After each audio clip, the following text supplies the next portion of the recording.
திருமணத்தில் அடங்கியுள்ள மறைபொருள் பெரிது. இது திருச்சபைக்கும் கிறிஸ்துவுக்கும் பொருந்துவதாக கொள்கிறேன்.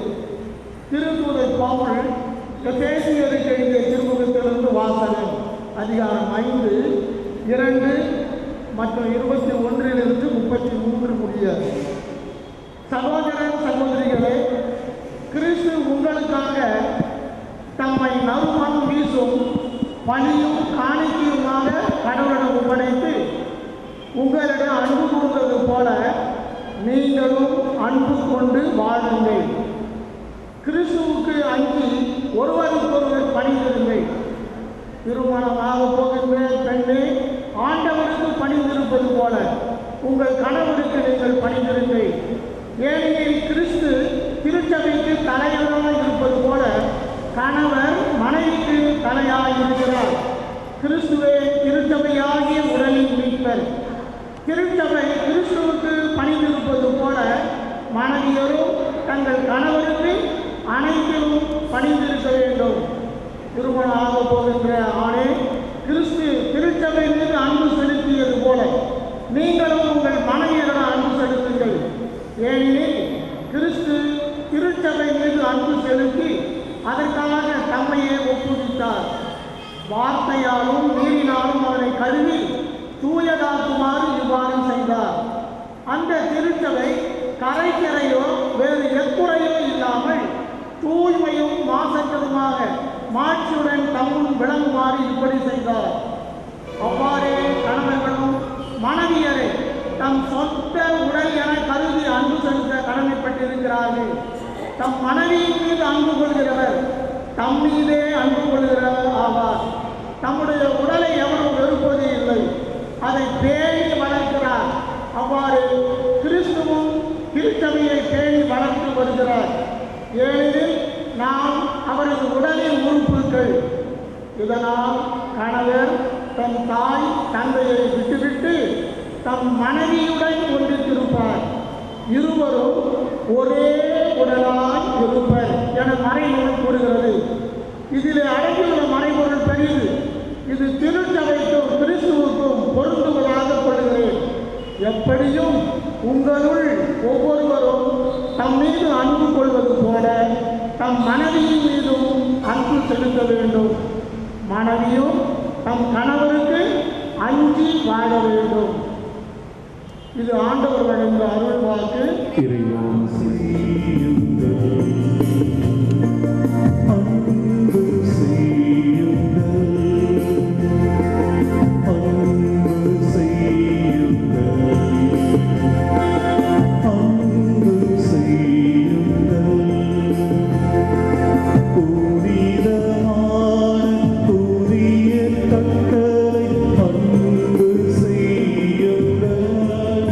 ஒன்றி மகிழ அன்பு செய்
அவரை சோதிக்கும் நோக்குடன், ஒருவர் தம் மனைவியை எக்காரணத்தையாவது முன்னிட்டு விலக்கிவிடுவது முறையா என்று கேட்டனர். இயேசு மறுமொழியாக, படைப்பின் தொடக்கத்திலேயே கடவுள் ஆணும் பெண்ணுமாக அவர்களை படைத்தார் என்று நீங்கள் மறைநூலில் வாசித்ததில்லையா என்று கேட்டார். மேலும் அவர், இதனால் கணவன் தன் தாய் தந்தையை விட்டுவிட்டு தன் மனைவியுடன் ஒன்றித்திருப்பான், இருவரும் ஒரே உடலாய் இருப்பர். இனி அவர்கள் இருவர் அல்ல, ஒரே உடல். எனவே கடவுள் இணைத்ததை மனிதர் பிரிக்காதிருக்கட்டும் என்றார். அன்புக்குரியவர்களே, முதல் வாசிக்கத்திலே புனித பவுலடிகளார் எழுதிய கடிதத்திலிருந்து வாசிக்க கேட்டோம். எப்படி இயேசு திருச்சபையை அன்பு செய்கிறாரோ அதுபோல கணவன் தன் மனைவியை அன்பு செய்ய வேண்டும். அதே போல மனைவி தன் கணவனை அன்பு செய்ய வேண்டும் என்பதை வாசிக்க கேட்டோம். பிறகு நற்செய்தி வாசகத்திலே இயேசு விளக்கத்தை கொடுக்கிறார். அதாவது கணவன் ஏதாவது காரணத்திற்காக மனைவியை விலக்கி விடுவது முறையா என்று கேட்டதற்கு இயேசு இல்லை, ஏனென்றால் கடவுள் ஆதியிலிருந்தே தொடக்கத்திலிருந்தே மனிதனை ஆணும் பெண்ணுமாக படைத்திருக்கின்றார். எனவே கடவுள் இணைத்ததை மனிதர் பிரிக்காதிருக்கட்டும், தன் தாய் தந்தையை விட்டு அவர்கள் கூடி ஒன்றாய் இருப்பார்களாக என்று இயேசு கிறிஸ்து சொல்லுகின்றார். அதாவது தன் தாய் தந்தை கூட கணவன் மனைவியை பிரிக்கக்கூடாது. இன்றைய காலகட்டத்திலே நாம் திருமண வாழ்வது எவ்வளவு கஷ்டமான ஒரு செயலாக இருக்கிறது என்பதை நாம் இன்று அறிவோம். எவ்வளவு கஷ்டப்பட்டு திருமணத்தை நடத்துகிறார்கள், எவ்வளவு தயாரிப்போடு, அது மட்டுமல்லாமல் அந்த கணவனும் மனைவியும் அந்த பெண் பையன் இருவரும் புரிந்து கொண்டு தங்களுடைய வாழ்க்கையை ஒன்றாக ஆரம்பிக்கிறார்கள். ஆனால் இன்றைய காலகட்ட சூழலிலே என்னென்னமோ கஷ்டங்கள் துன்பங்கள் நேரிடுவதை நாம் பார்க்கிறோம். எனவே மனிதனுக்கு சுதந்திரம் இருக்கிறது, ஒரு கணவனுக்கும் மனைவிக்கும் சுதந்திரம் இருக்கிறது. ஆனால் அந்த சுதந்திரத்தையும் மீறி அர்ப்பணம் இருக்கிறது என்பதை நாம் புரிந்து கொள்ள வேண்டும். என்னதான் ஒரு தந்தையும் தாயும் தன் மகனை எந்த ஒரு காரணத்திற்காகவும் மகன் என்று எழுதி கொடுத்து விடுவதில்லை, மகன் இல்லை என்று யாருக்கும் எழுதி கொடுக்குவதில்லை. ஏனென்றால் அவர்கள் தான் பெற்றெடுத்த பிள்ளை என்பதற்காக அவனை இறுதி வரை தன் மகளாக நேசிக்கிறார்கள். அதுபோலத்தான் கணவனும் மனைவியும் இறுதி வரை ஒருவரை ஒருவர் நேசிக்க வேண்டும் என்று இறைவன் விரும்புகிறார். இதனை இந்த உலகம் புரிந்து கொள்வதில்லை. ஒருவேளை அந்த கணவனும் மனைவியும் புரிந்து கொண்டால் இந்த உலகம் விட்டு வைப்பதில்லை. சில கஷ்டங்களை கொடுத்து அவர்களை பிரித்து வைக்க முயற்சி செய்கிறார்கள். எனவே கணவனும் மனைவியும் இந்த உலகத்தின் தீமைக்கோ சோதனைக்கோ உட்படாமல் இருவரும் ஒருமித்து தங்களுடைய வாழ்க்கையை ஆரம்பிக்க வேண்டும். ஆரம்பிப்பதோடு மட்டுமல்லாமல் தங்களுடைய வாழ்க்கையை நடத்தி செல்ல வேண்டும். அது மிக மிக அவசியம். ஒருவர் புரிந்து கொண்டு நேரம் கொடுக்க வேண்டும். ஒரு சில வீடுகளில் என்ன செய்வார்கள், ஆண் பேசுவார், பேசிக்கொண்டே இருப்பார், மனைவி பேசவே விட மாட்டார். கணவன் சொல்வதை காது கொடுத்து மனைவி கேட்க வேண்டும், மனைவி சொல்வதை கணவன் கேட்க வேண்டும்.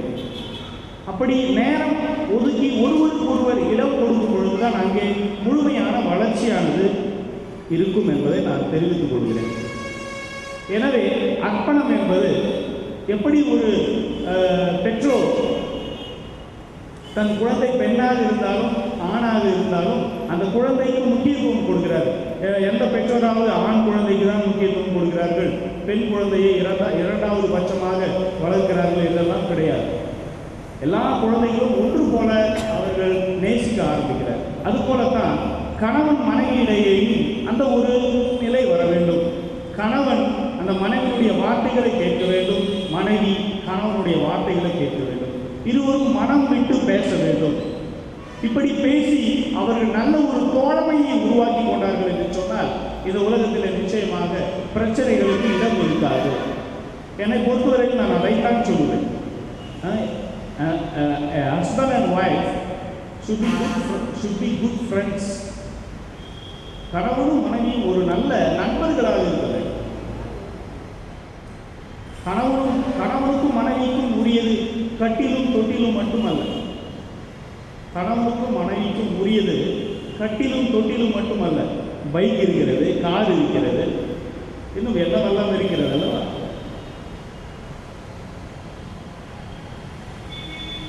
ஒரு சில கணவன் மனைவி பைக்கில் கூட்டே போக மாட்டாங்கல்ல. கட்டிலுக்கும் தொட்டிலுக்கும் தான் உறவு. அதுவும் தேவை. அதுவும் அதே சமயத்தில் உலகத்திலும் அவர்கள் நண்பர்களாக நடைபோறது. அப்படி அவர்கள் சென்றார்கள் என்றால் பிரச்சனைகளுக்கு, சோதனைகளுக்கு இடமில்லை. எனவே எல்லா கணவனும் மனைவியும் நண்பர்களாக மாற வேண்டும். ஏதோ வயது வித்தியாசம், அவர் என்னோட ரொம்ப பெரியவர், என் கணவர் என்னோட 10 வயசு பெரியவர், அவர்கிட்ட பேசுறதுக்கு பயமா இருக்குது அப்படின்னு ஒரு மனைவி நினைக்கக்கூடாது. அந்த மாதிரி உங்களுக்கு இடையில இல்லை, வயசு டிஃபரன்ஸ் அவ்வளோ இருக்காது. இருந்தாலும் பொதுவாக சொல்கிறேன், அந்த ஒரு பயம் இருக்கக்கூடாது, அந்த ஒரு பதட்டம் இருக்கக்கூடாது. 2 பேரும் நண்பர்களாக மாற வேண்டும். அப்போ 2 பேரும் நண்பர்களாக மாறிவிட்டால் அந்த குடும்பத்தில் பிரச்சனைகளுக்கு இடமில்லை. Friendship is the main thing. நம்ம கூட தெருவில் பார்க்கணும், ஃப்ரெண்ட்ஸ் அவன் 10 வருஷமாக ஃப்ரெண்ட்ஸாக இருப்பான், 20 வருஷமாக ஃப்ரெண்ட்ஸாக இருப்பான், 30 வருஷமாக ஃப்ரெண்ட்ஸாக இருப்பான்.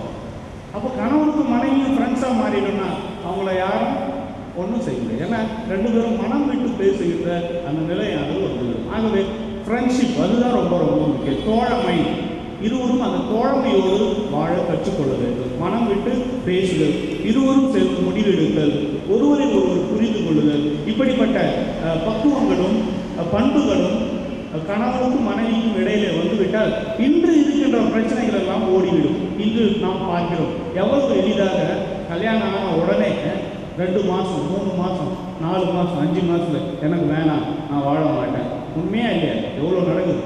அந்த மாதிரி செய்யலாமா? எவ்வளோ கஷ்டப்பட்டு உருவாகிறோம்.